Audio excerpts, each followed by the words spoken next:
dari itu, nah mimpi itu dipertikaikan. Mungkin benar, mungkin tidak. Begitu.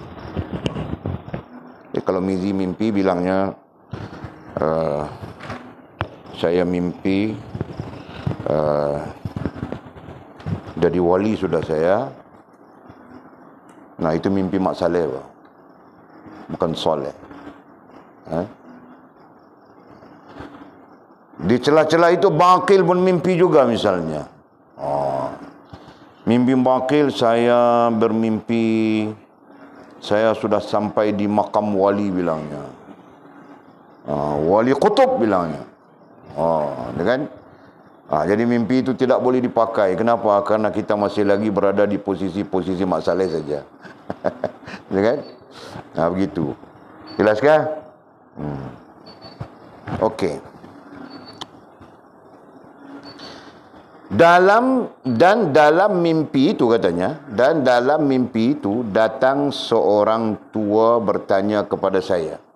Nah, seseorang datang kepada Maulana Mursyid kita dalam mimpinya itu.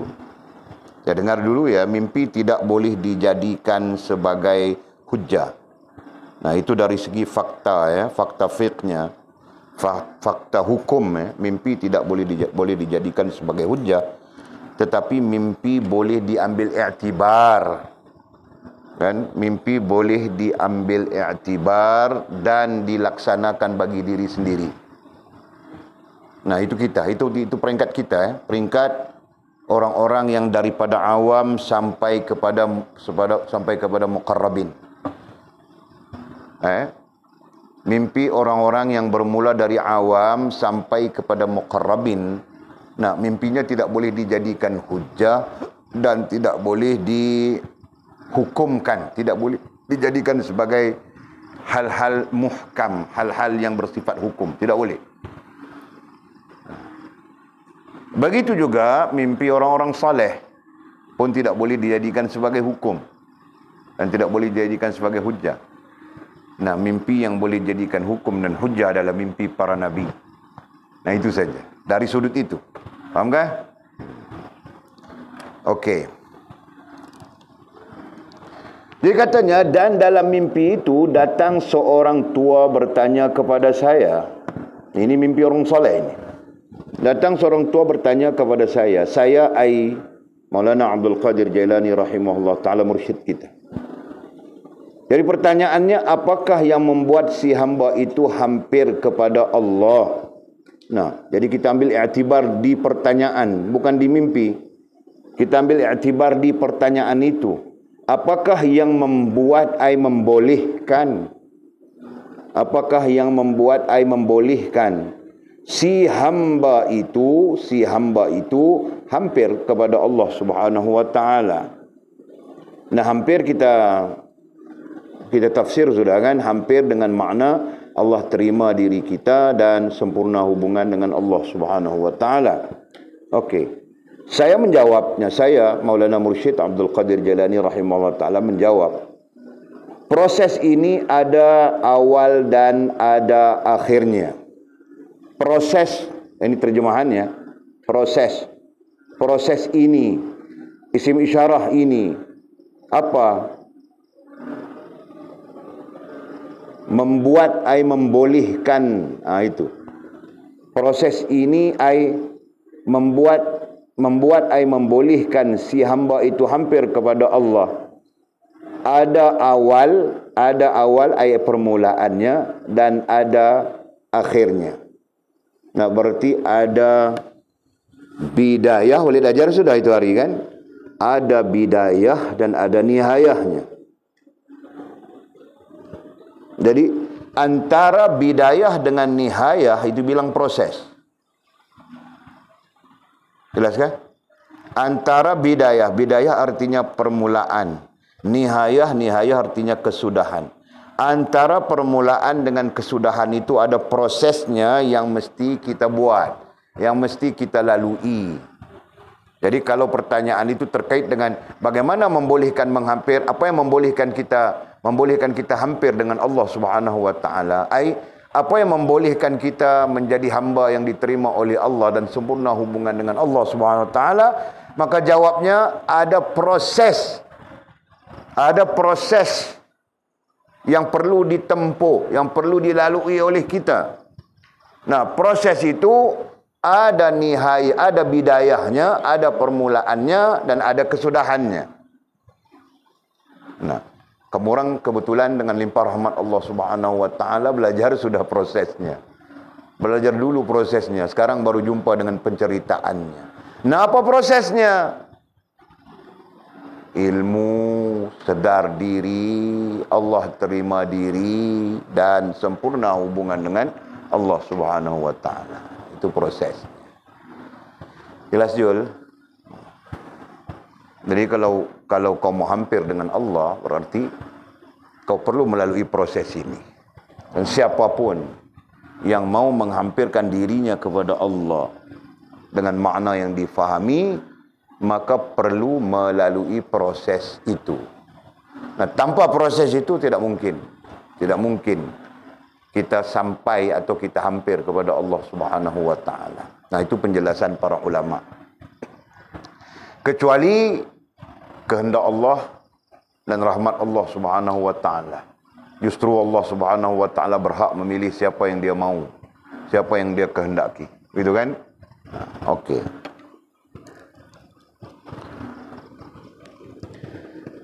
Jadi katanya saya menjawab proses ini ada awal dan ada akhirnya.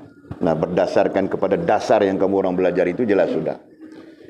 Awalnya ialah quwwah beribadah dan taat.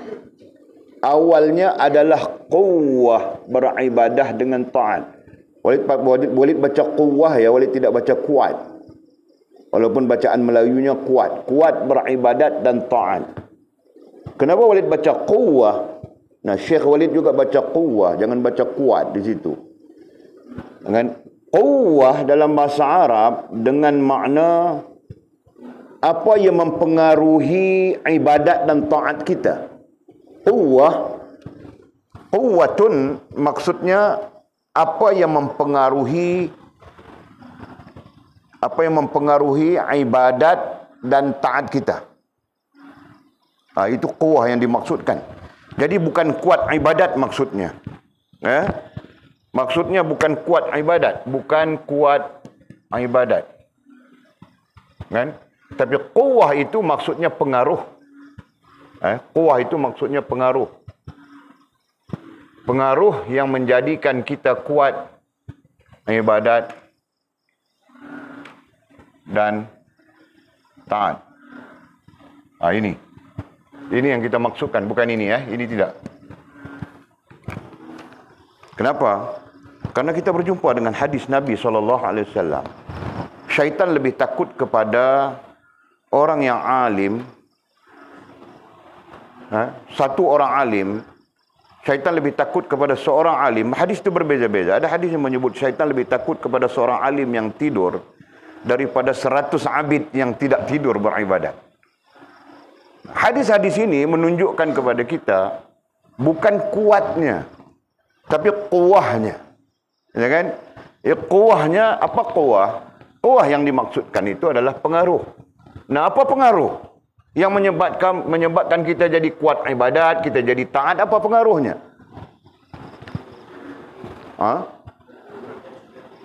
Ilmu.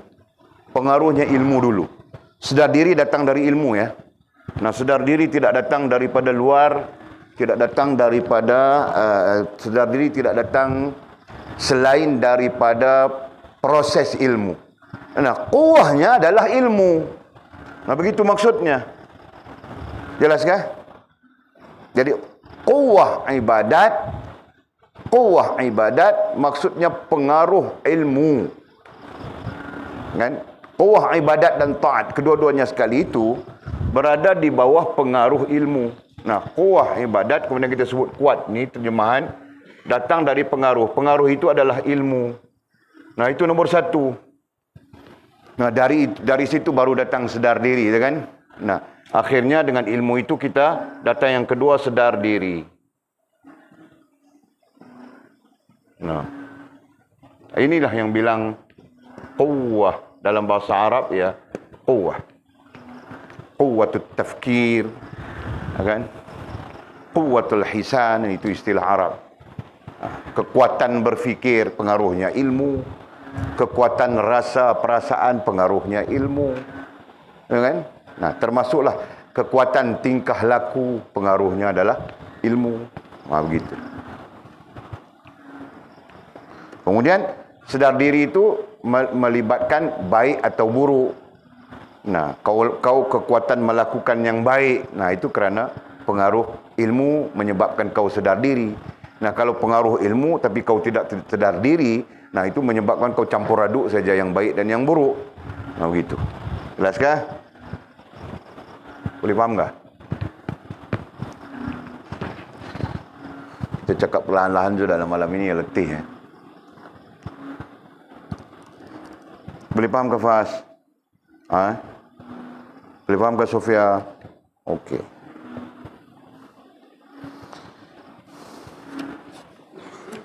Jadi katanya, proses ini ada dua. Proses ini ada awal ai bidayah dan akhirnya ai nihayah. Awalnya ialah quwwah beribadat dan taat. Quwwah dengan makna pengaruh beribadat dan taat, ai babit ainya ilmu. Nah itu. Jadi dengan ilmu kita menjadi kuat beribadat. Nah, malam-malam anjung pun tahajud saja, jam 3 bangun sudah dia. Zikir, terus ibadat, terus. Ekal pun serupa juga, Pak.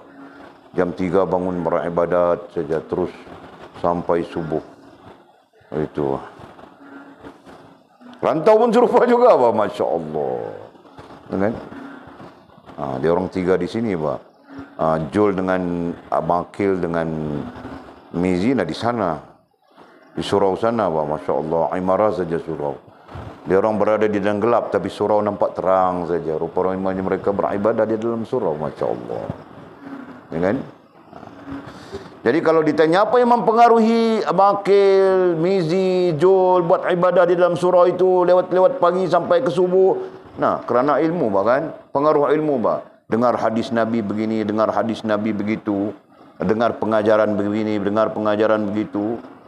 Nah, itu yang menjadi pengetahuan mereka dan mereka beribadat. Sama saja si Ekal, Anjung, Rantau, Acik pun campur juga kah? Ni ya, okey, Pak. Okey, nah, bilangnya beribadat, quwwah beribadat dan taat itu bidayahnya. Bidayahnya, awalnya. Kan?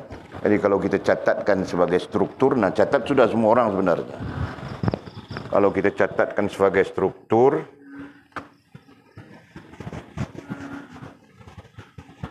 kalau kita catatkan sebagai struktur berarti awalnya ini bidayah, bidayah. Satu, ilmu. Kedua, sedar diri. Nah, bidayahnya. Dan di sini nihayahnya. Di sini nihayahnya. Nah, nihayahnya itu apa di sini bilang? Di kitab kita bilang apa?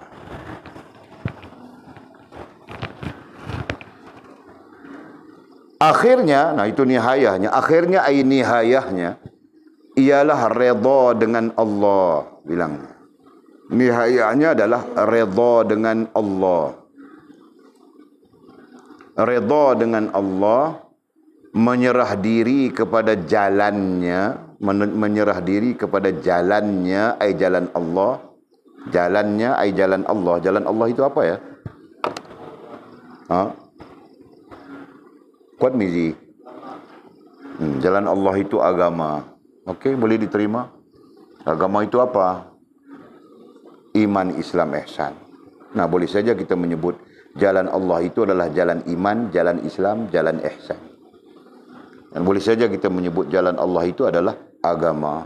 Itu kan? Nah. Jadi katanya menyerah diri kepada jalannya dan bergantung penuh. Dan bergantung apa? Tawakal. Dan bergantung penuh kepadanya. dan bergantung ai tawakal penuh kepadanya.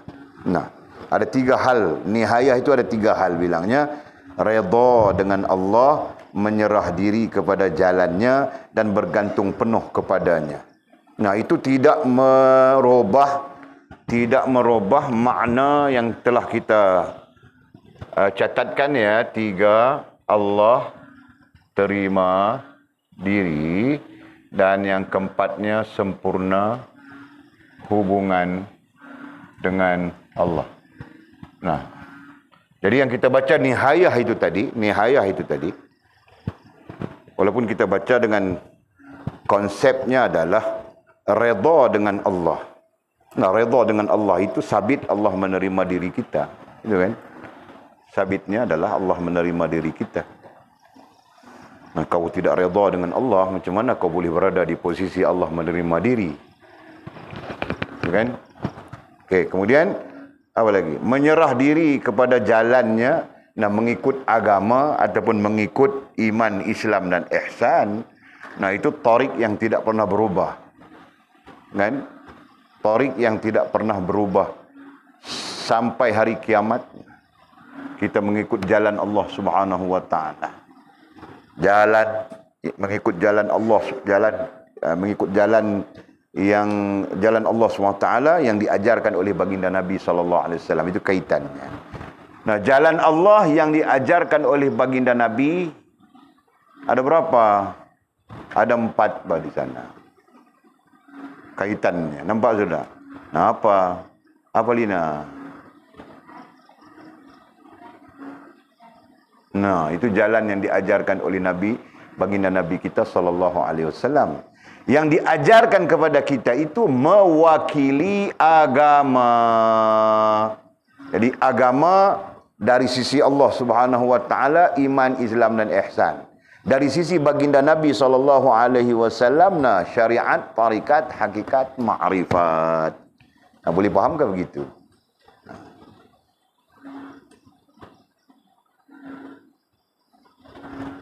Okey. Habis sudah syarahan yang ke 47. Alim sudah kita. Sikit saja ya, syarahan yang ke 47. Kami syarahan yang ke 47 itu berapa kami belajar ya? 3 minggu. Seingat Walid syarahan yang ke 47. Syekh kami menjelaskan itu 3 minggu. Walid jelaskan kepada kamu orang berapa minit saja. Apakah cara Walid salah? Tidak. Kenapa? Karena Walid sudah mengajar kamu orang dasarnya. Jadi pemahamannya, pencerahannya di sini, dasarnya sudah ada pada kamu orang semua. Faham kah? Nah, itu pentingnya. Okey. Jadi, fakta yang kita boleh kutip ya, ilmu, maklumat yang kita boleh kutip daripada syarahan yang ke-47 ini adalah persoalan itu. Persoalan boleh saja kita sebut falsafahnya.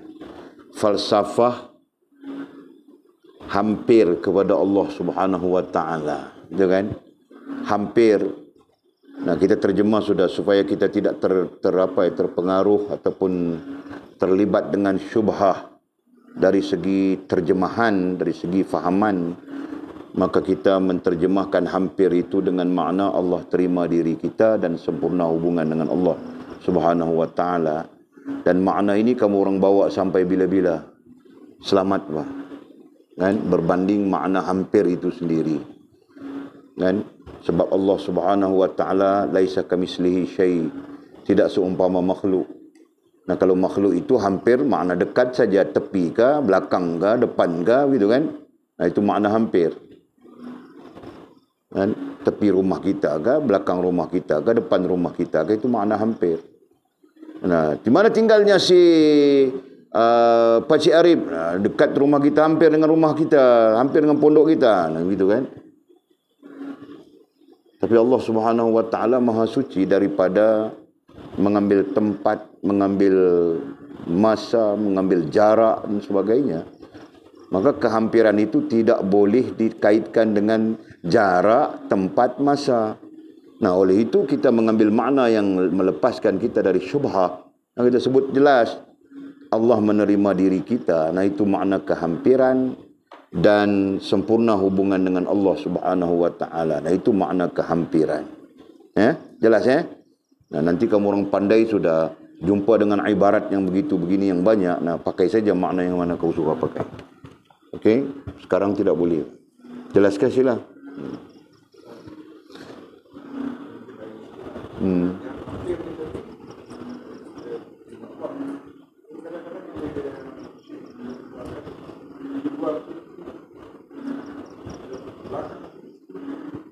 Itulah ibarat. Itu merujuk kepada ilmu. Merujuk kepada ilmu. Dia sebenarnya tidak ada satu terjemahan yang putus memberi makna hampir ni. Sebab Arab kita yang terjemah makna hampir, Arab dia gunakan istilah muqarrabin. Itu istilah Arabnya. Jadi sampai-sampai orang yang faham dengan ilmu, sebut muqarrabin dia fahamlah, dia tak pertikai dah. Yang mungkin menjadi pertikaian adalah dalam konteks kita yang bukan Arab ni. Jadi kita yang bukan Arab ni, muqarrabin tu maknanya apa? Maknanya hampir. Qarib itu maknanya hampir. Hampir tu kita sering ukur dengan benda, dengan perkara, dengan objek. Nah, itu. Jadi bila kita meletakkan hampir itu dengan makna objek, jadi salah bila kita letakkan bagi Allah Subhanahu wa taala dari sudut tauhidnya. Sebab Allah Subhanahu wa taala tidak bertempat, tidak beruang, tidak bermasa dan sebagainya. Dalilnya adalah laisa kamitslihi syai' tu. Allah Subhanahu wa taala tidak seumpama sesuatu. Sesuatu itu adalah benda perkara yang menjadi objek kepada kita. Jadi sebab itu supaya kita tidak terlibat dengan makna yang syubhah di peringkat-peringkat kita lah, kan? Kita pakai makna yang kolektif, very kolektif di kalangan ulama kita ahli sunnah wal jamaah. Allah terima diri kita, sempurna hubungan dengan Allah SWT. Jadi kita selamat makna syubhah tu. Pasal apa? Pasal hampir dengan ilmunya tu pun masih syubhah bagi orang-orang awam. Kalau orang-orang ahli ilmu dia faham hampir dengan ilmu Allah SWT, mungkin dia faham. Ya kan? Tapi bagi orang yang awam, yang baru mendekati ilmu dan sebagainya, jadi orang ni hampir dengan ilmu Allah. Macam mana hampir dengan ilmu Allah? Timbul pertanyaan tu pula. Jadi kalau kita kerat tu, potong. Hampir dengan Allah artinya Allah terima diri kita, artinya sempurna hubungan dengan Allah. Dengan sendirinya dia jadi jelas. Begitu. Kan? Ada kalanya kita kena menyelamatkan umat daripada kekeliruan makna sesuatu. Kita takut kita meletakkan hak Allah Subhanahu wa taala tidak menepati jamal, jalal dan jamal kamalnya. Itu. Clear macam mana? Okey. Nah, jadi mudah-mudahan sebab itu dan dengan dasar ilmu dasar yang kamu orang belajar sudah, mampu memberi faham kita tentang ini, kan? Seperti mana oleh sebutkan tadi, mesej penting pada syarahan yang ke-47, bagaimana kita mau menghampirkan diri kita kepada Allah Subhanahu wa taala. Nah, ini persoalan ini pada dasarnya adalah persoalan fitrah, terkait dengan fitrah ini. Nah, apabila kau mempunyai fitrah bertuhan, berkembang dalam diri kita fitrah bertuhan, berkembang dalam diri kita fitrah beragama. Nah, pertanyaan itu pasti muncul di dalam diri kita. Pertanyaan itu pasti muncul di dalam diri kita. Pasti. Nah, kerana itulah dalam agama-agama lain pun, mereka ada mau mengabdikan diri, mau mendekatkan diri kepada Tuhan. Nah, mereka ada berbagai-bagai ritual, berbagai-bagai bentuk ritual mereka. Nah, kita bercakap agama lainnya. Perayaan Taipusam itu dalam agama Hindu adalah bahagian daripada ritual untuk menghampirkan diri dengan Tuhan. Nah, baca saja di dalam kitab-kitab mereka, buku-buku mereka. Nah, walid ada buku Hindu, buku Buddha, tapi tidak tahu di mana sudah. Pindah, tidak tahu di mana. Okey. Nah, begitu juga agama-agama lain, termasuk Kristian, termasuk Buddha dan sebagainya, sama saja. Termasuk apa yang boleh cerita dengan kamu orang, agama Shinto di Jepun, kan? Yang memuja kemaluan. Kan? Nah, dalam ritual mereka, sebagai mendekatkan diri dengan Tuhan, ritual mereka, kan? Nah, dia melakukan satu ritual yang pelik. Pelik, Pak. Kan? Nah, kita orang Islam, ada ritual kita, ada kaedah kita tersendiri untuk hampir kepada Allah Subhanahu wa taala. Betul kan? Nah, okey. Semua itu mudah-mudahan menjadi pelajaran kepada kita. Nah, tidak lain, jangan keluar daripada prinsip-prinsip yang telah digariskan oleh para ulama kita, dimanapun kita, apapun keadaan kita, dan dimanapun kita berada. Nanti kamu orang pulang ke Sabah sana, duduk di dalam istana besar misalnya, nah, tetap sama saja. Betul kan? Tetap sama saja. Ada bidayahnya, ada nihayahnya. Ada permulaannya dan ada kesudahannya. Nah, secara mudah kita jelas di sana. Permulaannya adalah kau ada ilmu, kau sedar diri. Nah, itu permulaannya. Dan dari permulaan itu barulah berkembang sampai kepada kesudahan. Nah, permulaan sampai kesudahan itu bilang perkembangan. Perkembangan itulah yang Al-Quran sebutkan, laqad khalaqnal insan fi ahsani taqwim. Nah, antara makna takwim itu menurut ulama adalah perkembangan. Sungguh kami jadikan manusia itu untuk berkembang. Nah, maknanya begitu, kan? Bukan untuk begitu saja. Nah, kau dari 10 tahun yang lalu begitu, 10 tahun kemudian pun begitu juga. Nah, berarti kau tidak berkembang. Kan? 5 tahun lalu kau macam hantu, 5 tahun kemudian pun kau macam hantu juga. Nah, berarti tidak berkembang. Itu kan? Nah, jasmaniahnya. Nah, kalau rohaniahnya pun sama saja. 5 tahun dulu kau tidak tahu apa. Jahil, Pak. Apa pun tidak tahu. Nah, 5 tahun kemudian, Masya Allah, kau mendapat pengetahuan begitu, pengetahuan begini, pengetahuan begitu, pengetahuan begini. Nah, itu satu bentuk perkembangan. Faham tak? Nah, begitu. Jelas sila. Nah, 2 tahun sudah kau berada di sini, kan? Hampir 2 tahun sudah lah. 2 tahun kah? Ha? Nah, kamu orang lebih, Pak. Ya, kan? Ada perkembangan kah? Atau masih macam dulu juga? Sembahyang Isya, qadha semua sekali 2 rakaat saja. Atau macam mana? Tiada sudah. Nah, ada perkembangan sudah. Nah, berarti ada perkembangan. Kan? Bilang perkembangan secara jasadiah, semakin lama semakin cantik kamu orang. Itu kan? Perkembangan secara rohaniah, nah semakin lama semakin jelas hak dan batilnya. Begitu kan? Faham tak? Faham tak? Kau faham tak, Faz? Nah, kau pun sama saja. Perkembangan jasmaniahnya semakin lama semakin cantik sudah. Itu kan? Tapi kau kena jaga. Jangan kau 5 hari kau sakit baru kau kasih tahu. Nanti buruk habis semua badan kau. Kau tahukah? Kau kena kasih tahu awal-awal. Nah, itu Walid marah, Pak. Walid marah saja mamamu. Mamamu bilang, dia pun baru kasih tahu saja. Masya Allah. Jangan. Okey. Kemudian kata musannif syarahan yang ke-48. Masuk syarahan ke-48. Katanya seseorang yang beriman itu hendaklah melakukan tugas yang wajib dahulu.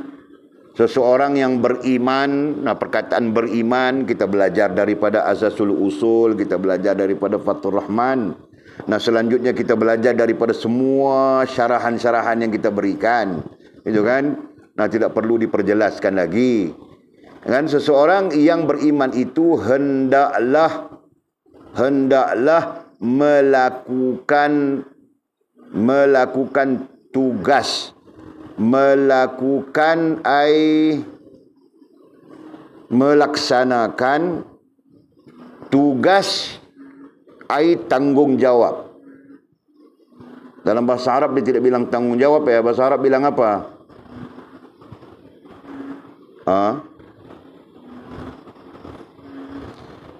Dalam bahasa Arab bilang apa? Maknanya kallafa yukallifu mukallafatan taklifan. Bilang apa? Taklif.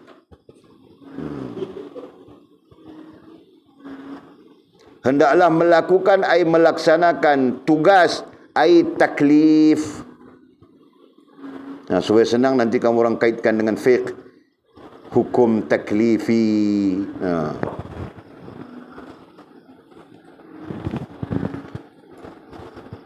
Yang wajib dahulu. Nah, musannif dalam syarahan yang ke-48 ini mau mengajar kita, mengajar diri kita ya, tentang kaitan kita dengan hukum taklifi.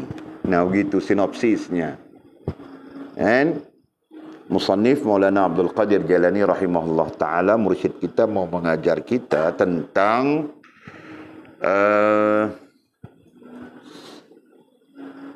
tentang apa ya? Tentang tanggung jawab kan? Kalau cakapnya tanggung jawab kita dalam melaksanakan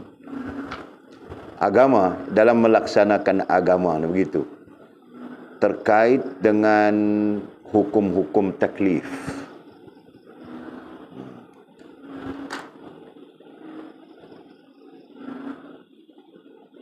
Nah, ada apa ya? Ada bentuknya. Bukan main bantai saja, ya kan? Nah, hari ini orang main bantai-bantai saja.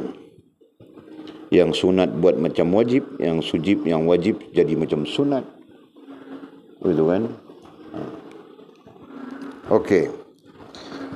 Riwayat ulang ayatnya. Seseorang yang beriman itu hendaklah melakukan melaksanakan tugas taklif yang wajib dahulu. Nah, apabila sebut taklif, istilah Arabnya bilang taklifi.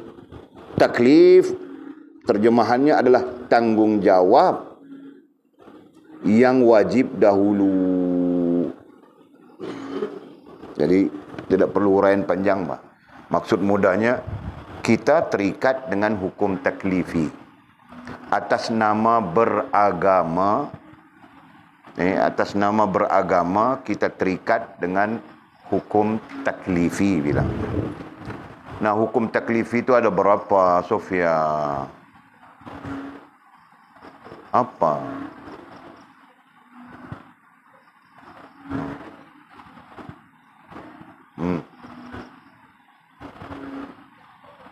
Kuat sikit buat suaramu, nak. Kau pun hilang sudah suara sekarang, ha?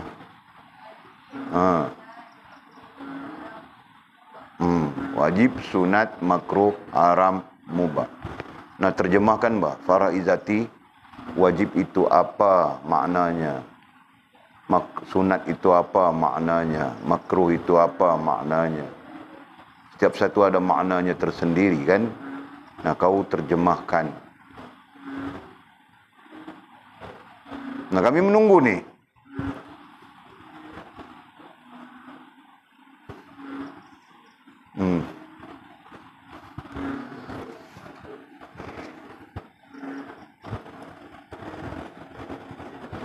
Nah, wajib maknanya apa?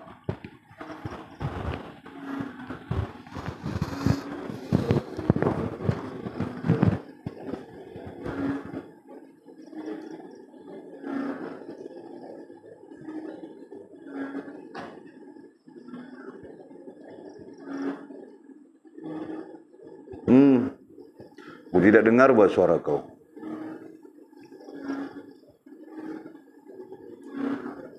Belajar semua sudah kan? Semua orang belajar sudah kan? Tidak jadi.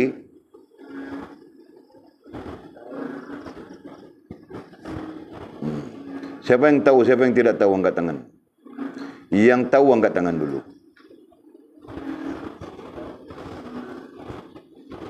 Nah, Mama angkat tangan sudah dia tahu. Zati pun angkat tangan sudah dia tahu. Nah, yang tahu siapa? Dia ada yang tahu teragak-agak tahu, tapi teragak-agak kira tahu, Pak. Kira tahu sudah, okey. Atul pun tahu. Fahaz, kau tahu kah? Kenapa kau tengok Sofia? Nah, kalau tidak tahu, kasih tahu tidak tahu saja, bukan susah. Tahu. Nah, tahu angkat tangan. Walid bilang tadi siapa yang tahu angkat tangan. Jadi angkat tangan sudah. Okey, tahu. Sofia tahu. Mimi pun tahu juga, Lina pun tahu juga. Mau perempuan tahu bah kamu orang?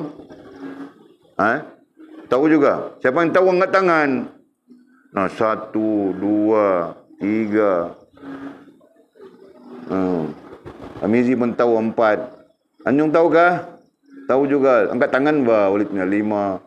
Ekal tahukah? Tahu angkat tangan bah 6. 6 angkat tangan. Bangkil tahukah? Wallahu alam. Nah, kalau kau tidak tahu, kau perlu belajar kasih tahu bah. Kenapa? Karena tidak sah bah. Kalau salat tidak sah salatmu jika kau tidak tahu hukum yang dasar itu. Paham tak? Paham tak Makil? Nah, kalau namanya puasa, tidak sah puasamu sekiranya kau tidak tahu hukum yang dasar itu. Nah, begitulah hal-hal yang lain. Kan? Nah, kita belajar sudah. Jangan sampai tidak tahu. Ada maknanya tersendiri. Wajib itu maknanya ada. Tersendiri. Makna tersendiri. Bukan makna tafsiran ya. Makna tersendiri.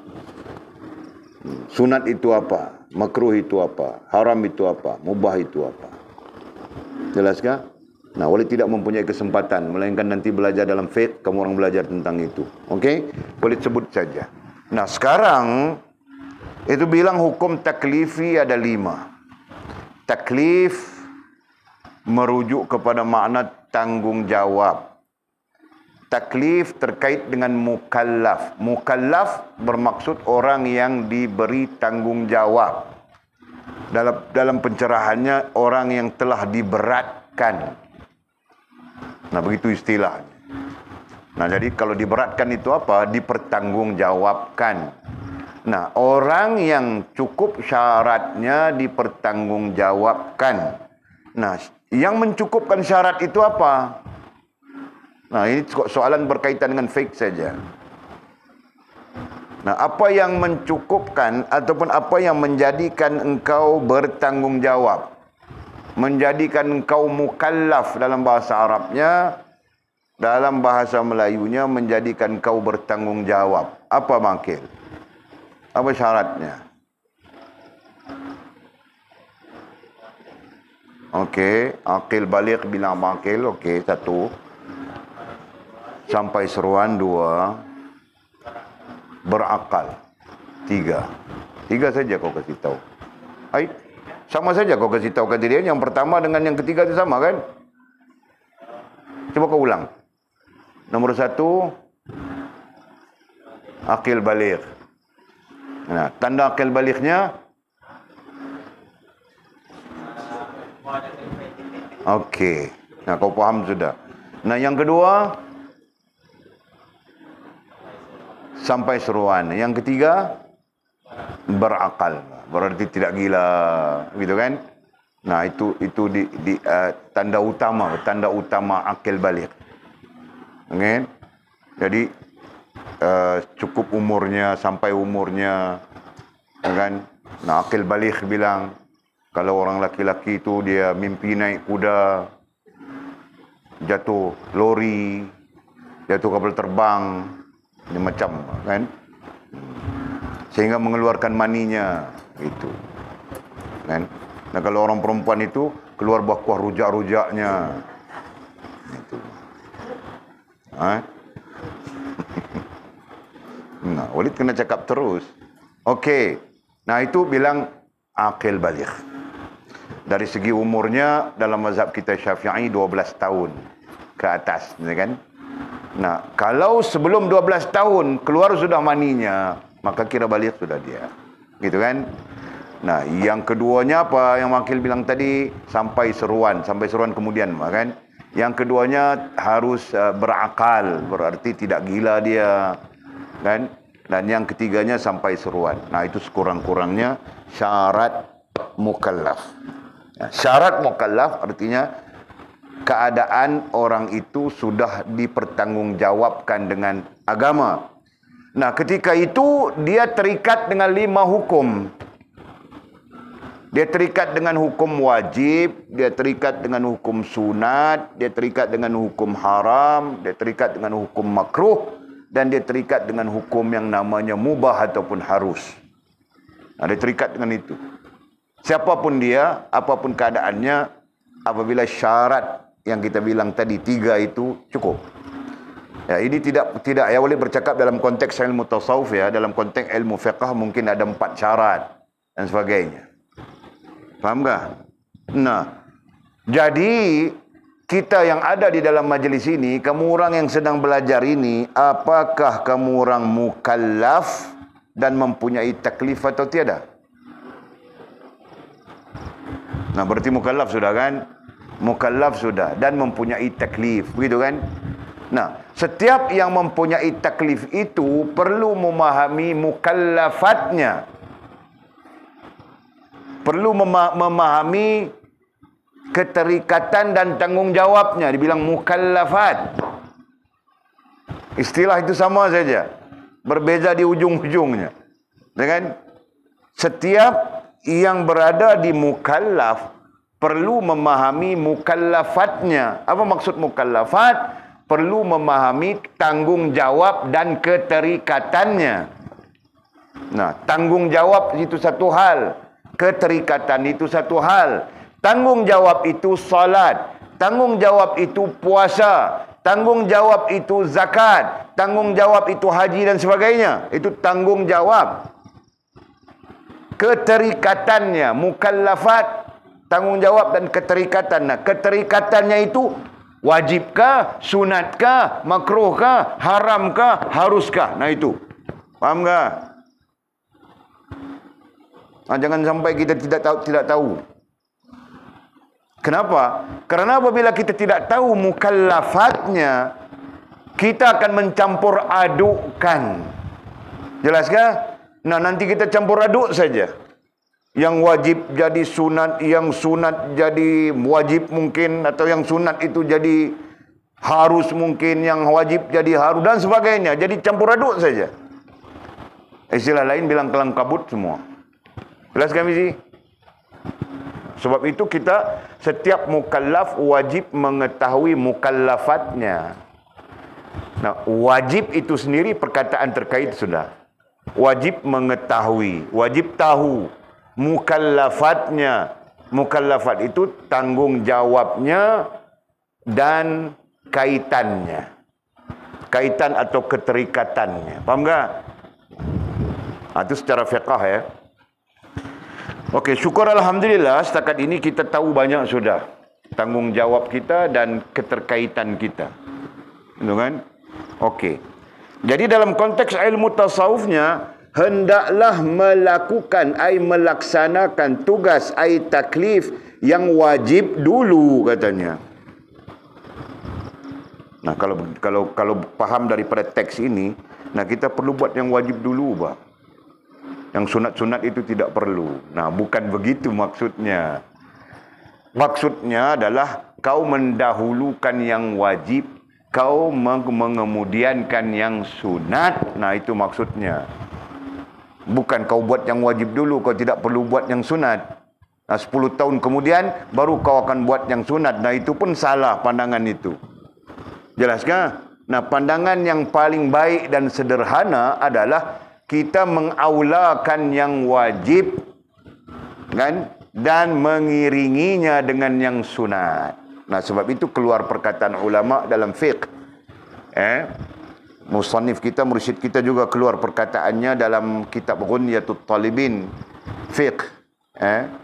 Fiqhnya Ghunyatut Talibin. Nah, beliau mengatakan yang wajib itu didahulukan, yang sunat itu mengiringi. Nah, istilahnya, itu kan? Nah, kita mendahulukan yang wajib. Nah, dalam arti kata yang lain, menjaga yang wajib, mendahulukan yang wajib, mengambil berat yang wajib dan sebagainya. Nah, itu makna mendahulukan. Dan kita mengiringi yang wajib itu dengan sunat. Paham tak?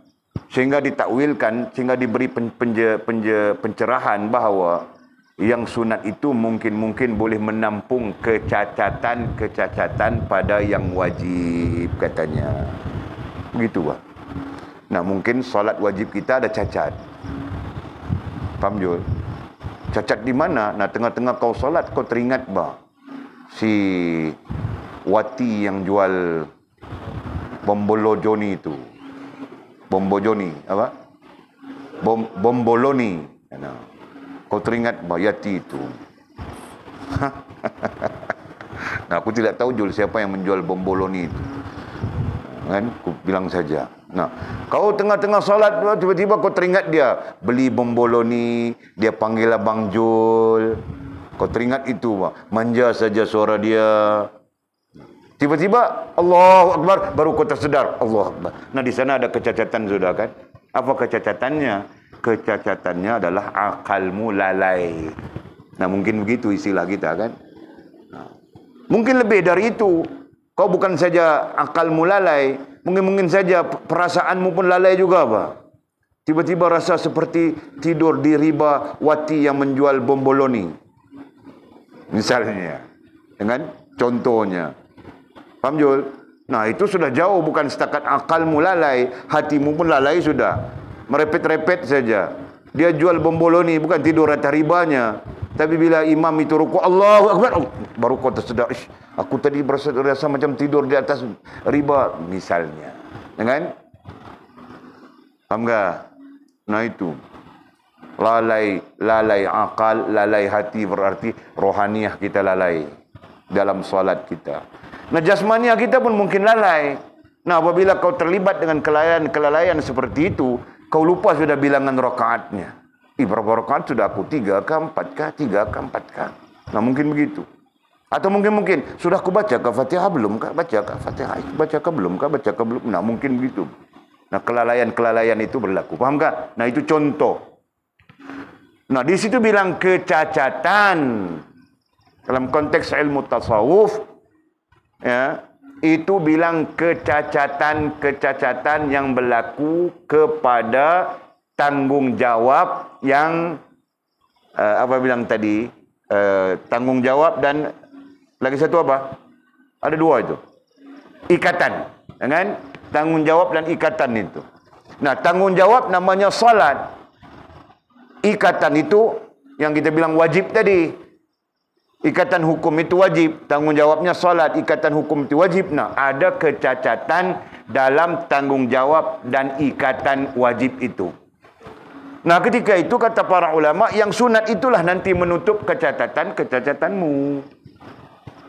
Nah, sebab itu Walid selalu bilang, anjung sembahyang sunat. Jangan assalamualaikum warahmatullahi wabarakatuh, assalamualaikum warahmatullahi wabarakatuh, kau lari terus. Ini contoh, tidak ada kenaman dengan anjung. Anjung walaupun dia tidak sembahyang sunat selepas isya, dia nanti sembahyang malam lewat. Dengan ekal. 2 orang ni orang. Masya Allah. Alhamdulillah. Kan? Jadi jelasnya yang sunat itu menutup kecacatan pada yang wajib. Nah, itu menurut Syekh kita, mursyid kita Maulana Abdul Qadir Jailani rahimahullah taala. Ini berbeza dengan pandangan fiqh. Okey? Jadi pandangan fiqh tidak ada itu. Nah, asal saja kau sempurna rukun salat kau, maka selesai sudah kau. Berarti kau salat sudah. Itu pandangan fiqh. Jelas? Asal saja kau sempurna rukun puasa, maka kau puasa sudah. Selesai sudah puasa kau. Begitulah seterusnya. Nah, berbeza dengan pandangan dalam tasawuf. Apalagi kalau kita paham dari sudut adab gitu kan. Nah, tasawuf itu melihat dari sudut adab. Nah, jadi kecacatan dalam perkara wajib boleh ditampung melalui perkara-perkara sunat. Dan itu menjadi sebagian daripada adab. Baru yang wajib itu sempurna. Nah, jika tidak, sampai bila yang wajibmu akan sempurna? Itu kan? Sampai bila yang wajib itu akan sempurna? 10 tahun, 20 tahun, 30 tahun. Nah, Walid umur 50 tahun sudah. Sembahyangku tidak pernah sempurna, Pak. Tengah sembahyang ku ingat mamamu.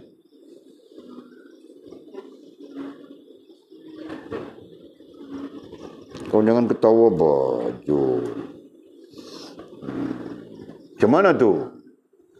Jadi siapapun yang kau ingat selain dari Allah adalah menjadi kecacatan dalam tanggungjawab wajibmu. Faham tak? Itu ada beza itu. Jadi perlu paham itu. Nah, jadi kemudian kita menutup kecacatan itu ataupun mengelokkan kecacatan itu dengan sunat. Nah, ketika kita berdiri yang sunat, Melakukan yang sunat, dalamnya pun ada kecacatan juga, itu kan? Semestinya ada kecacatan, bah, sama saja. Nah, dalam yang sunat itu, kita misalkan solat. Kau berdiri solat, bah, solat sunat. Dalam sana kau terfikir pula, Bashir Ahmad ini ada gepren lain ke tiadakah? Kau solat, tapi kau terfikir misalnya kan? Nampak tak? Nah, itu kecacatan dalam yang sunat. Kata para ulama, adapun kecacatan di dalam yang sunat itu tidak ada tuntutan seperti dalam kecacatan yang wajib. Nah, bilang ulama begitu, faham tak? Nah, kecacatan di dalam yang sunat itu tidak ada tuntutan seperti dalam kecacatan yang wajib. Nah, maksud jelasnya adalah jangan ada kecacatan dalam yang wajib. Jelas tak? Nah, jika ada kecacatan dalam yang wajib, yang sunat itu boleh menampungnya. Faham tak? Begitu maksudnya. Jelas? Faham tak? Nah, sekarang bagaimana pula dengan kecacatan yang sunat? Para ulama mengatakan kecacatan yang sunat itu ikatan yang lain. Yang makruh kau tinggalkan, maka itu boleh menampung kecacatan yang sunatmu. Yang haram kau tinggalkan, itu boleh menampung kecacatan sunatmu. Yang mubah kau lakukan berdasarkan pertimbangan mana lebih mudarat, mana lebih manfaat, nah itu akan menampung kecacatan dalam sunatmu. Faham tak? Nah, jadi kesimpulannya, apa yang akan menampung kecacatan dalam yang wajib?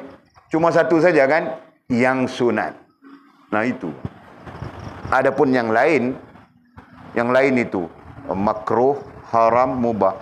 Nah, itu menampung kecacatan dalam sunatmu. Nampakkah? Nah, sebab itu baginda Nabi kita SAW sangat menjaga, walaupun klasifikasinya pada zaman Nabi tidak ada, begitu kan? Tapi kemudiannya disebut oleh para fuqaha dengan qabliyah ba'diyahnya. Kalau salat, nah, Nabi kita sangat menjaganya. Kenapa? Kerana itu menampung kecacatan. Meskipun baginda Nabi tidak mungkin cacat dalam salatnya. Ya kan? Kemudian berkembang, wafat baginda Nabi, wafat sahabat tabi'in. Zaman tabi'in datang sudah Imam Abu Hanifah. Maka kerana itu Imam Abu Hanifah mewajibkan qabliyah dan ba'diyah. Dia memfardukan sembahyang 5 waktu zuhur, subuh, zuhur, asar, maghrib, isya dibilang fardu. Qabliyah ba'diyahnya dia bilang wajib. Nah, dalam mazhab Abu Hanifah, jika kau tertinggal qabliyah ba'diyah, kau wajib qada.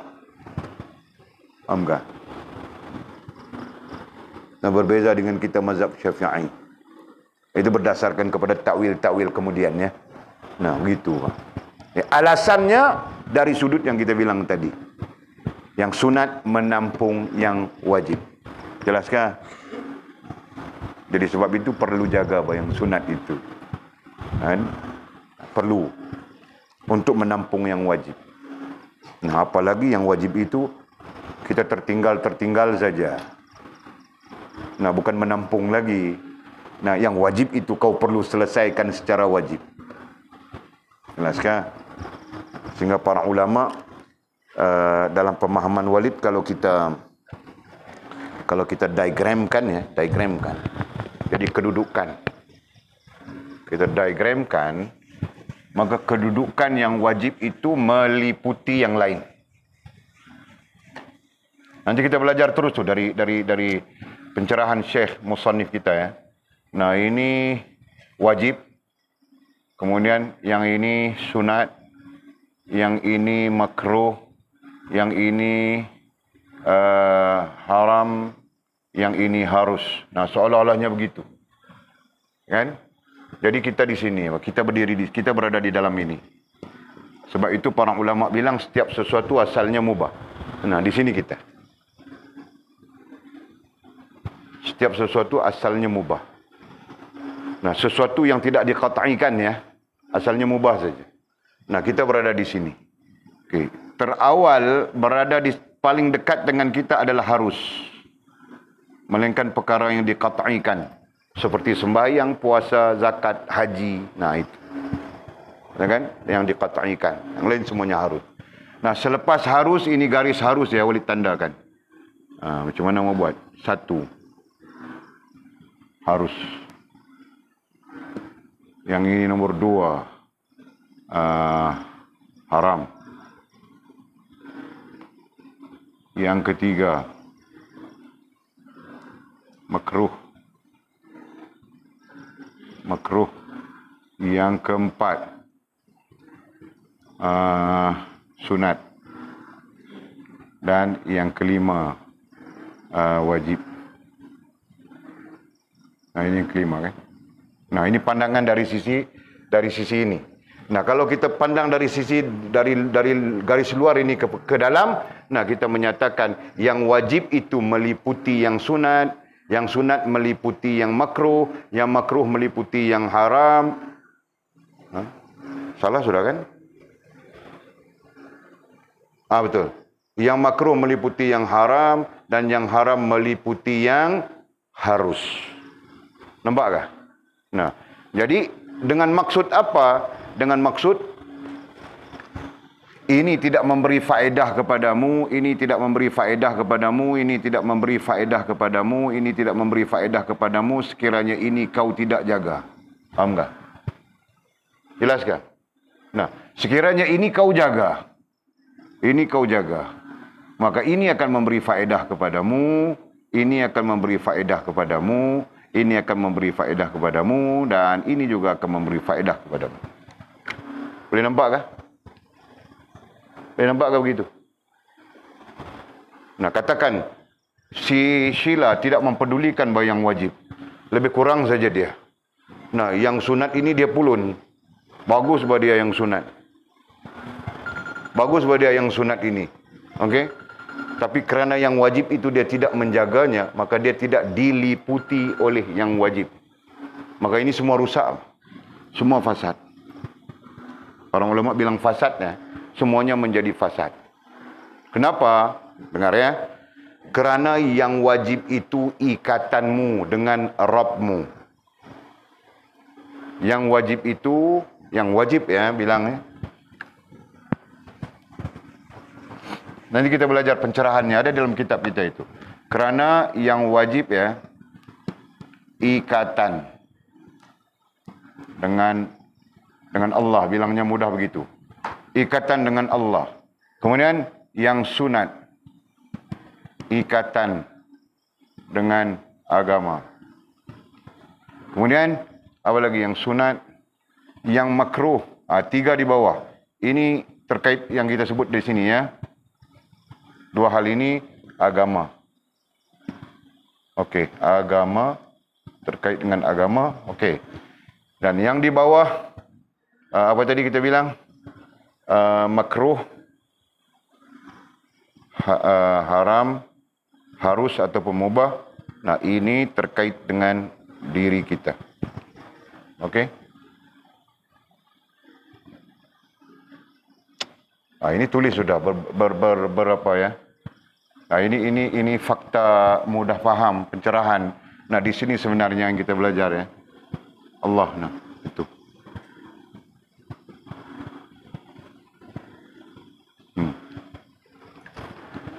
Boleh faham enggak?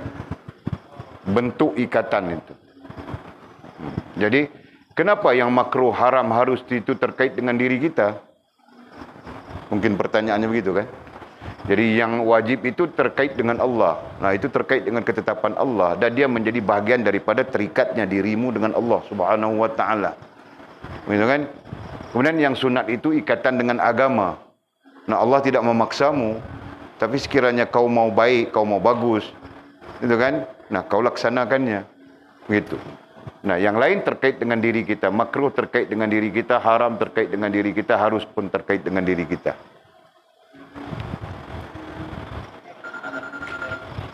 Macam mana haram terkait dengan diri kita? Kau jangan mabuk bangkil. Kalau kau mabuk nanti kau jatuh di dalam parit, siapa yang susah? Kau sendiri yang susah kan? Nah. Faham tak? Faham tak begitu? Kenapa? Kerana kau mabuk nanti hilang akalmu. Apa bilang akalmu? Kau sendiri yang susah.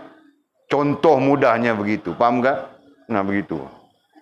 Jadi sebab itu bilang, yang ketiga-tiga ini terkait dengan diri kita. Walaupun hukum itu, taklif itu wujud, bah.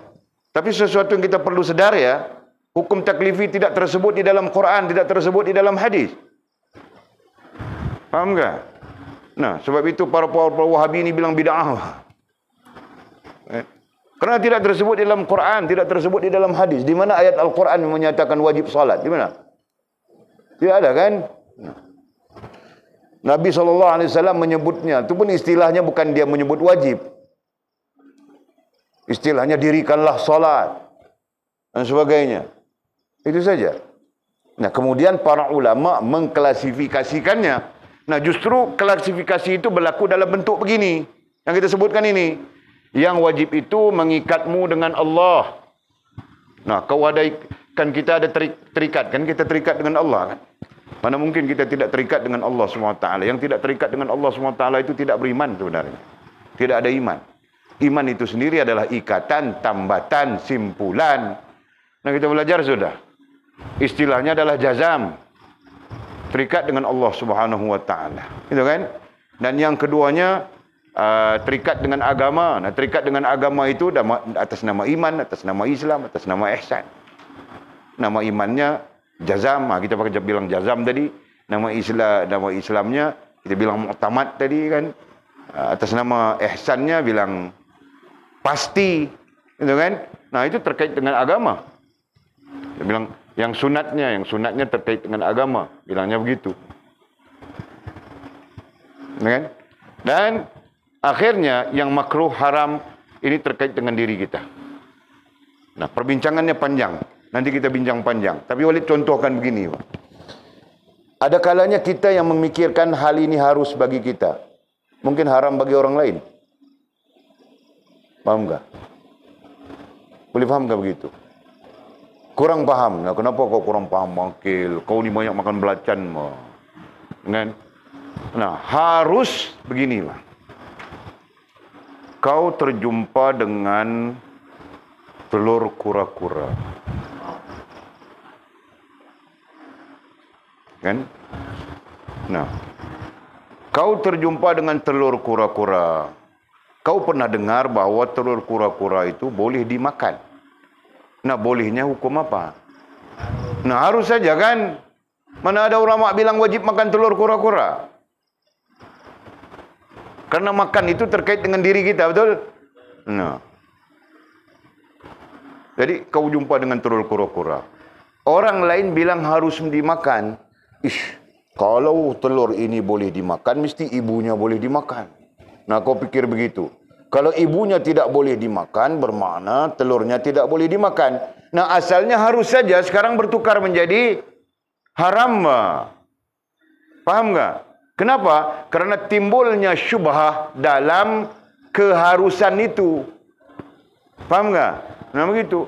Kalau kau pikir ulama bilang sudah boleh makan telur kura-kura, kau pun makan saja. Nah, selesai kau urusan itu.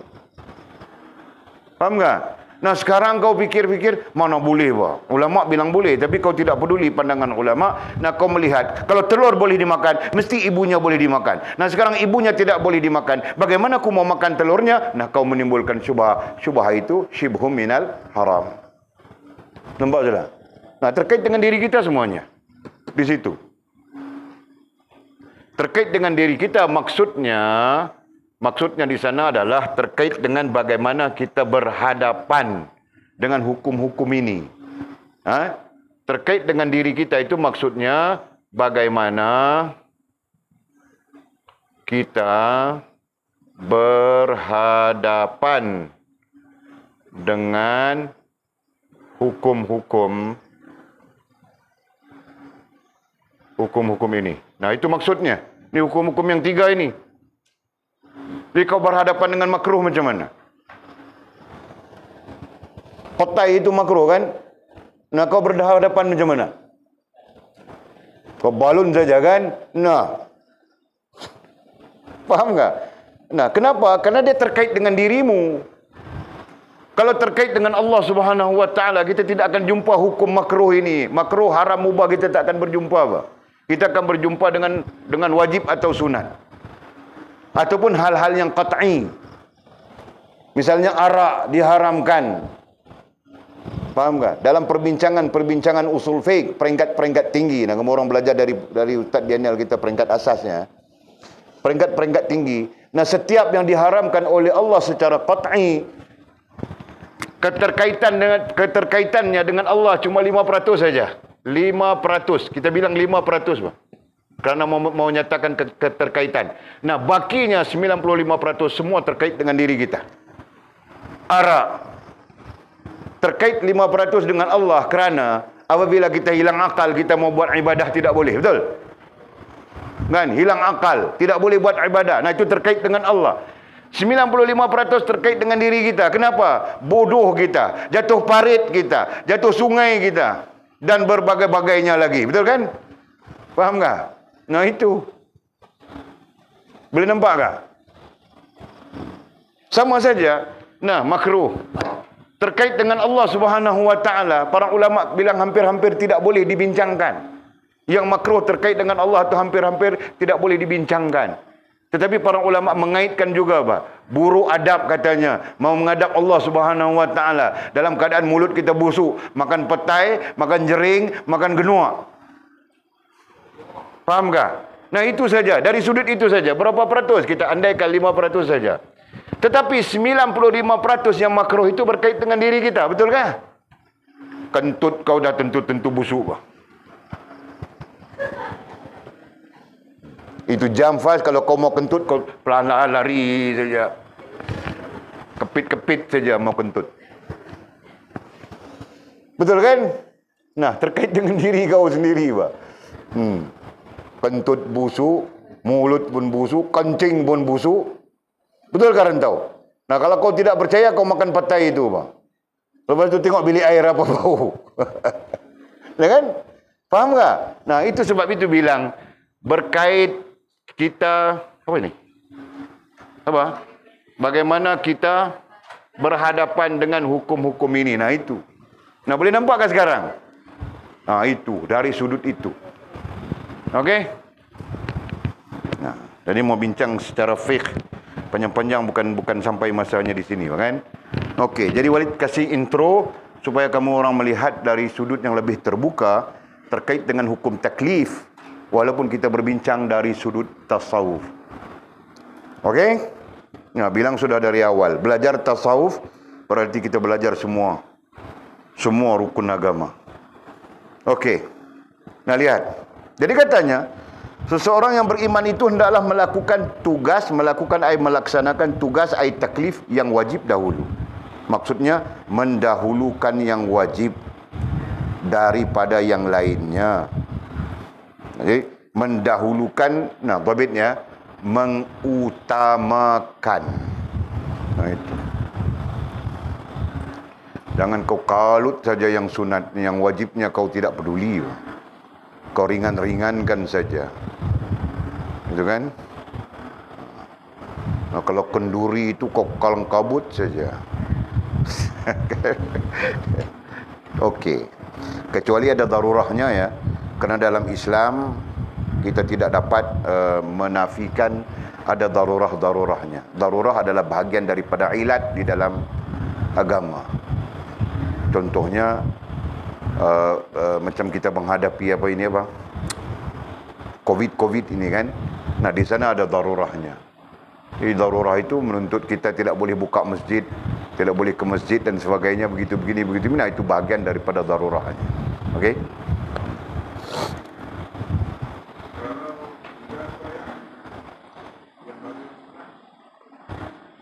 Macam mana?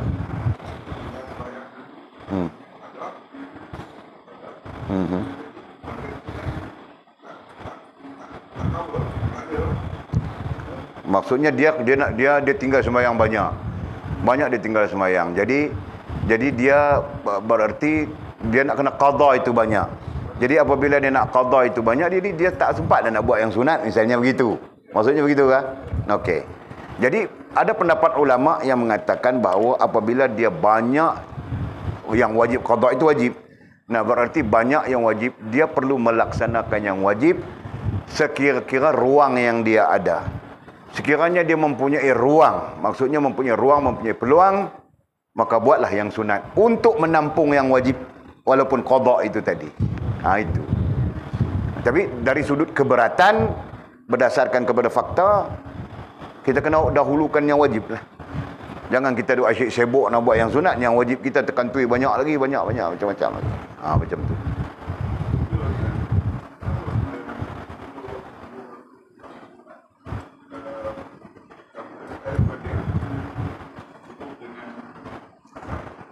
Kenapa tak ada?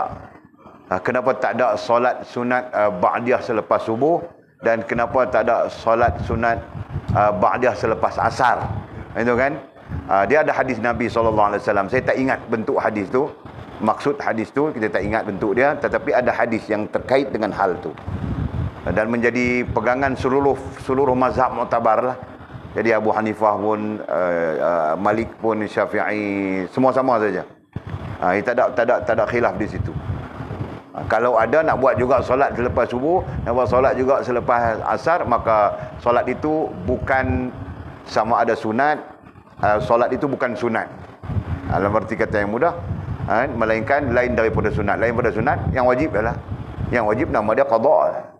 Dia dua aja, yang wajib semasa ataupun yang wajib qada. Itu ya. Jadi qada boleh, tak ada hal. Tak terikat dengan tidak ada solat selepas subuh, tidak ada solat selepas asar. Tak terikat dengan dalil tu. Itu maksud dia. Dan ada jugalah komentar-komentar para ulama di dalam kitab-kitab. Cuma kita tak berapa ghalib, kita kena tengok kitab lah. Macam tu lah. Dia takut saat ni kita salah bagi fakta. Dan dalam fakta fiqh, salah jadi fitnah kepada umat, fitnah kepada agama. Macam tu. Okey. Kemudian kata musannif, apabila itu telah sempurna, apabila itu telah sempurna, itu ai ikatan yang sifatnya ikatan wajib.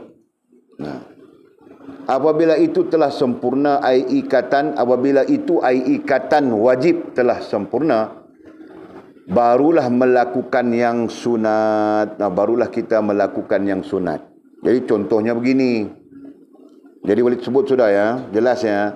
Bukan bermakna kau buat yang wajib saja, kau tidak peduli sunatnya. Bukan maksudnya begitu.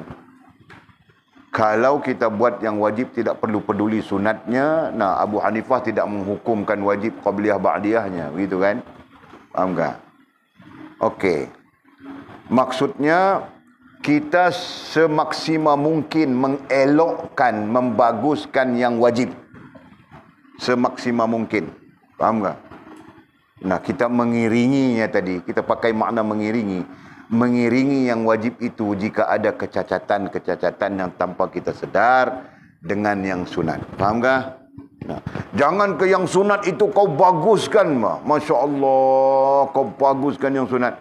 Yang wajib kau lebih kurang saja. Kan? Kau tidak jaga bagus-bagus. Kau sembahyang pun kepala kau fikir saja. Wati bolonjoni. Bolomboni. Apa? Bonjoni. Bolombol. Aku sebut dari dulu tidak betul. Apa? Bomboloni. Bomboloni. Saya fikir saja. Kan yang wajib. Jadi kau betulkan yang itu. Maksudnya. Jelas kan? Setelah ini pun sempurna, setelah ini pun ikatan yang sunat itu sempurna, maka bolehlah melakukan yang lebih dari itu. Baru kau boleh buat yang lebih dari itu. Apa maksud yang lebih dari itu? Sunat itu pun ada beberapa tahap, kan? Sunat yang bilangnya dalam istilah fiqh kita apa ya? Sunat hay'ah, sunat ab'ad. Hay'ah dengan ab'ad itu pada dasarnya utama dan biasa, begitu pada dasarnya kan. Ada sunat-sunat yang utama. Apa? Qabliyah ba'diyah itu adalah sunat-sunat yang utama. Kan? Lain-lainnya, yang lain-lain itu sunat ini, sunat itu, sunat ini mengambil tempat kemudian. Yang kedua sunat utama adalah tahajud. Dengan riwayat-riwayat yang sahih bahawa tahajud itu menjadi bagian wajib bagi baginda Nabi kita sallallahu alaihi wasallam. Menjadi sunnah dan sunat bagi kita. Nah, jadi dari segi hukumnya, sunat itu adalah utama. Gitu kan? Nah, ambil yang utama-utama dulu kita sempurnakan. Setelah sempurna semuanya, nanti barulah kita ambil sunat-sunat yang rendah kedudukannya. Faham tak? Nah, ini kau sunat hajat saja kau utamakan.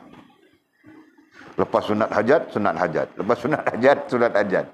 Lepas sunat hajat, sunat hajat. Kenapa kau rupa-rupanya berhajat mau menikah segera? Itu kan? Nah, jadi begitu maksudnya. Fahamkah? Nah, begitu. Jadi kita belajar melalui fiqh. Nanti kita belajar melalui fiqh. Ada sunat-sunat yang aula. Sunat, tapi aula. Nah, yang itu mengiringi wajibmu. Ada kan? Nah, ada sunat yang tidak aula pada dia. Tidak termasuk di dalam aula, tidak termasuk di dalam keutamaan. Nah, itu tidak mengiringi apapun. Dia hanya menghampirkanmu dengan Allah Subhanahu wa taala. Gitu bilang para ulama. Semakin banyak dia, semakin mendekatkan kita dengan Allah Subhanahu wa taala. Nah, macam kita kerja dengan majikan kita, apa kan? Yang aulanya kau menjalankan kerja kau dari jam 8 sampai jam 5. Apa portfolio, apa tugas-tugas kau itu yang aulanya. Kan? Itu yang wajibnya. Nah, yang sunatnya nanti kau siram bunga dia, pokok bunga dia, kau basuh kereta dia dan sebagainya. Nah, begitu kan? Faham tak? Okey. Jika seseorang itu melakukan yang sunat tetapi tidak melakukan yang wajib. Nah, bagaimana kedudukan orang yang melakukan perkara yang sunat? Melakukan atau melebihkan yang sunat. Tidak melakukan yang wajib. Tidak melakukan yang wajib ada dua keadaannya. Satu, tidak melakukan langsung. Nah, satu keadaan melakukan yang wajib tapi tidak sempurna. Misalnya, maka ia adalah satu kebodohan katanya. Jadi, yang wajib itu tidak dilakukan, yang sunat itu dilakukan. Nah, itu satu kebodohan. Dan sama saja, Walid bilang dua keadaan tadi. Sama saja kebodohan. Yang wajibnya tidak disempurnakan, dijaga bagus-bagus, baik-baik, elok-elok. Tapi yang sunatnya dibaguskan, dielokkan. Nah, itu bilang kebodohan juga. Nah, kenapa kebodohan? Nah, Walid tunjuk sudah dasarnya. Yang wajib itu mengikat kita, menambat kita dengan Allah Subhanahu wa taala. Itu kan? Nah, satu kebodohan apabila kita tidak ada ikatan, tambatan dengan Allah. Nah, kita buat yang ini, buat apa? Jelaskan. Nah, begitu. 9:30 sudah. Jika ia melakukan yang sunat dan nafil. Tadi kita sebut tu, yang sunat lain itu bilang nafil tadi kan, nafilah. Jika ia melakukan yang sunat dan nafil, nafil ay nafilah, yakni tugas-tugas yang berlebihan. Maksudnya sunat-sunat lebihan. Sebelum melakukan yang wajib, maka ibadatnya itu tidak diterima. Nah, itu pada sisi ulama tasawuf. Maka ibadatnya itu tidak diterima dan sia-sia sahaja. Jadi maksudnya apa? Maksudnya jika kita melebihkan yang sunat, mengaulakan yang sunat, meringan-ringankan yang wajib, lebih kurang saja dengan yang wajib, begitu kan? Nah, itu satu kebodohan. Apalagi kita tidak melaksanakan yang wajib. Nah, itu maksudnya. Maka sia-sia saja yang kita lakukan yang sunat itu. Yang sunat dan nafilah bilangnya. Jadi yang sunat itu satu hal, nafilah itu satu hal. Berarti dalam kitab kita ini, yang sunat itu yang aula, nafilah itu ghair aula. Faham tak? Nah, itu. Jelas kan? Sia-sia. Dan sia-sia di sini bilang tidak diterima. Dan sia-sia saja. Tidak diterima berarti siapa yang terima tidak terima ni? Allah Subhanahu wa taala. Nah, Allah tidak menerima kita dan sia-sia saja. Sia-sia dengan maksud tidak mendapat kebajikan apapun. Nah, itu maksudnya sia-sia. Jadi sebab itu boleh bilang secara dasar ya, yang wajib itu menambat, mengikat kita dengan Allah Subhanahu wa taala. Yang wajib itu menambat, mengikat kita dengan Allah SWT. Nah, yang sunat ini mencantikkan hubungan kita dengan Allah Subhanahu wa taala. Nah, itu. Konsep itu perlu difahami. Nah, justru kita perlu menjaga yang wajib itu sebagus-bagusnya, sebaik-baiknya. Nah, itu kan. Nah, jadi kalau satu hari satu malam 5 waktu, maka kita didik diri kita supaya menjaga 5 waktu itu sebaik-baiknya, sebagus-bagusnya. Nah, begitu. Bila sekarang sampai bila-bila, kan? Nah, Walid jujur cakap saja, Walid sendiri pun tidak dapat sebaik-baiknya, sebagus-bagusnya 5 waktu itu. Nah, yang sunat-sunat itu mudah-mudahan menampungnya. Tapi yang sunat pun Walid kurang, Allah, ya Allah. Itu bang, kadang-kadang Walid pun takut saja mau cakap hal-hal macam ini dengan kamu orang. Takut Walid cakap benda yang Walid sendiri tidak buat. Jadi insyaAllah ke depan nak kita buat sama-sama. Boleh kah? Kan? Lepas sembahyang kita zikir, lepas zikir kita sembahyang, lepas sembahyang kita zikir, lepas zikir kita sembahyang. Kita lupakan makan.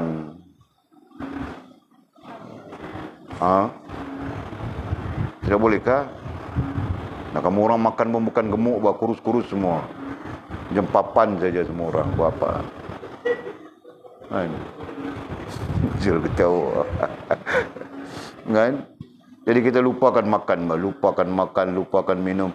Kita solat, kita zikir. Kita solat, kita zikir. Bolehkah?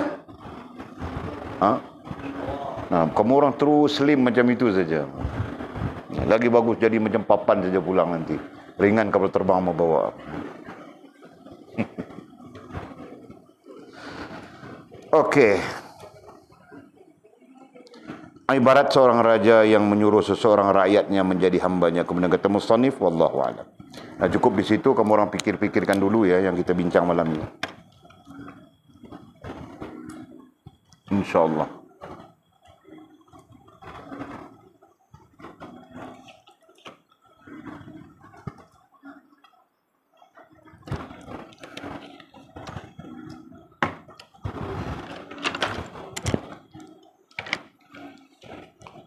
Ada soalan kah? Tidak. Nah, okey. Apa? Masalah sunat.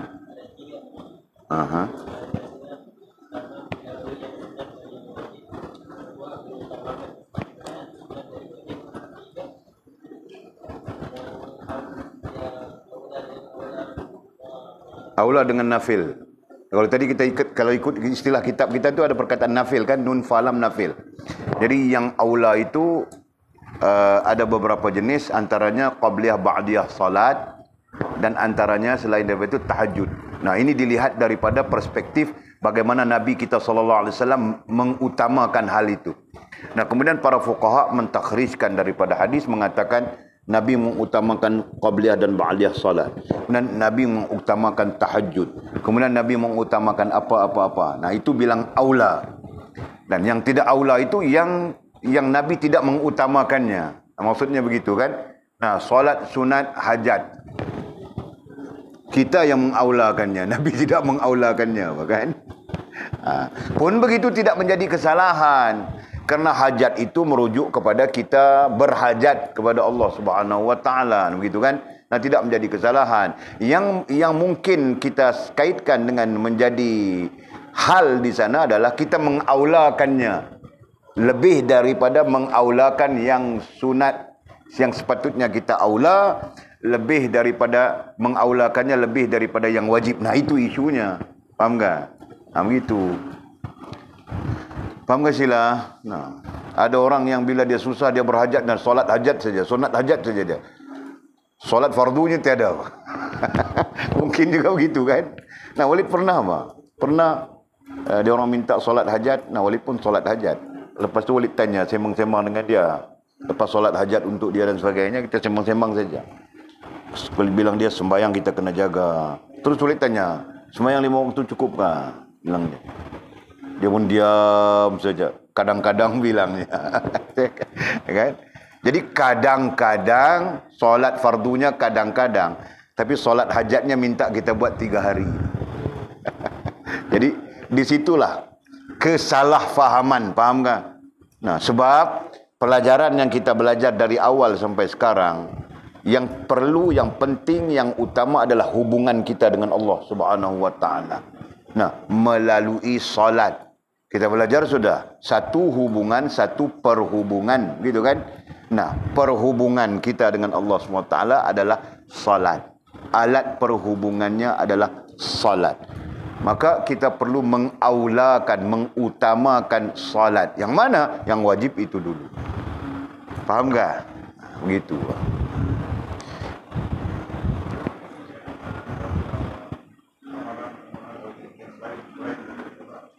Okey. Sama saja.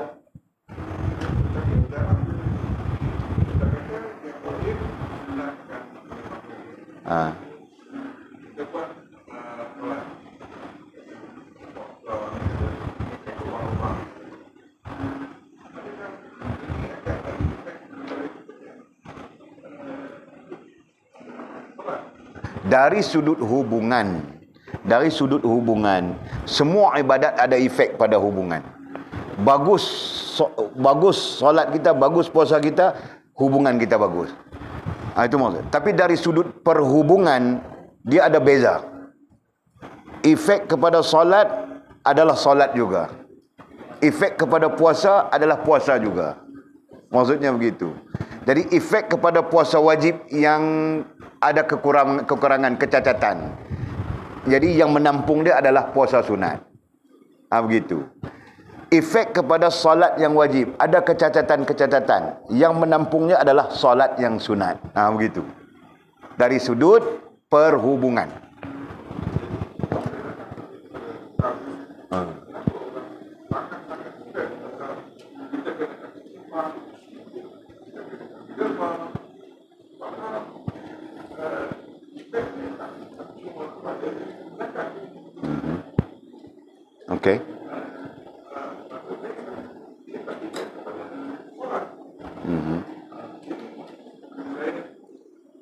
Okey.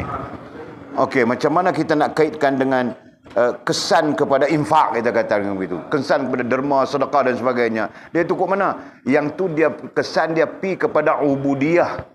Dalam konteks yang lebih umum disebut ubudiyah. Dia kesan dia di situ. Dia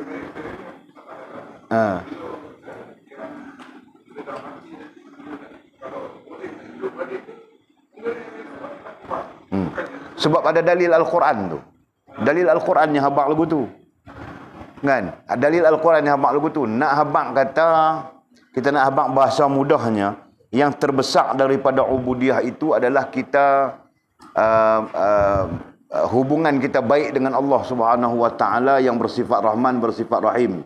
Nah, hasil daripada ubudiyah yang bersifat Rahman kepada Allah yang bersifat Rahman dan sifat Rahim tu, kita mendapat sifat Rahman dan Rahim itu kepada makhluk-makhluk dia. Dia punya perbincangan dia tentang tu.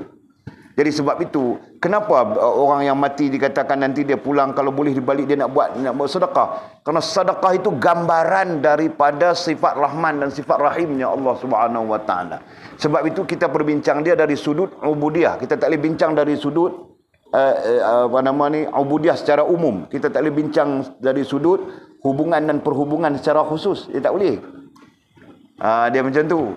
Kalau kita berbincang secara khusus, kita akan lihat macam ada apa orang panggil, ada gap antara ibadah ni dengan ibadah ni ada gap.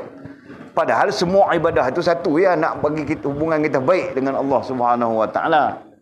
Dia begitu. Boleh nampak dia punya itu kan. Jadi bukan ada gap sebenarnya. Apalagi kalau kita kaitkan dengan Allah sendiri meminta supaya kita menginfakkan, menafkahkan dalam bentuk sedekah, infak dan sebagainya melalui ayat Allah SWT dalam surah Baqarah tu. Kita baca alladzina yu'minuna bil ghaib wa yuqimunas salah wa mimma razaqnahum yunfiqun. 3. Jadi para ulama dia bukan berbincang dari sudut ni. Para ulama berbincang dari sudut hubungan makhluk dengan makhluk, dia duduk di situ. Hubungan manusia dengan manusia, baiknya hubungan manusia dengan manusia duduk di situ. Pertama hubungan dengan Allah, alladzina yu'minuna bil ghaib wa yuqimunas salah, hubungan dengan agama. Wa mimma razaqnahum yunfiqun, hubungan manusia dengan manusia. Para ulama bincang dari sudut tu. Jadi sebagai sempurnanya hubungan ubudiyah tadi dari sudut manusia dengan manusia adalah kita tak kedekut, kita tak bakhil. Apa yang Allah bagi kepada kita, kita boleh infak pula kepada orang lain yang memerlukan dan sebagainya. Para ulama berbincang daripada sudut itu. Maka kata mereka, kalaulah sudah sempurna alladzina yu'minuna bil ghaib, kalaulah sudah sempurna wa yuqimunas shalah, kalaulah sudah sempurna wa mimma razaqnahum yunfiqun, maka sempurnalah ubudiyah. Begitu.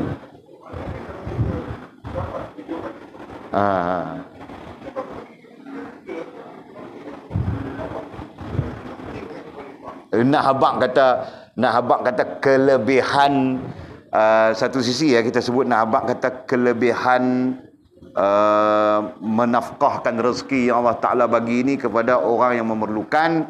Dan dari sudut para ulama kata antara lain dari sudut syafaat, dari sudut syafaat. Jadi syafaat itu berarti pertolongan. Kalau kita bagi kepada 10 orang berdoa kat kita berbanding kita seorang-seorang. Itu maksud dia. Kan? Maksud dia kurang lebih lagu itulah. Jadi saya rasa pemahaman tu tak lari pun. Kan? Jadi kalau kita infak katakan seorang-seorang 10 orang. Jadi 10 orang tu, ya Allah ampun kalau dosa fulan bin fulan. Ampun kalau dosa fulan bin fulan. Ampun 10 orang berbanding kita seorang, ya Allah ampun kalau dosaku. Dari sudut tu. Sebenarnya panjanglah perbincangan ulama ni, tapi kita ringkas-ringkas untuk melihat sisi kemunasabahan, kan? Tu.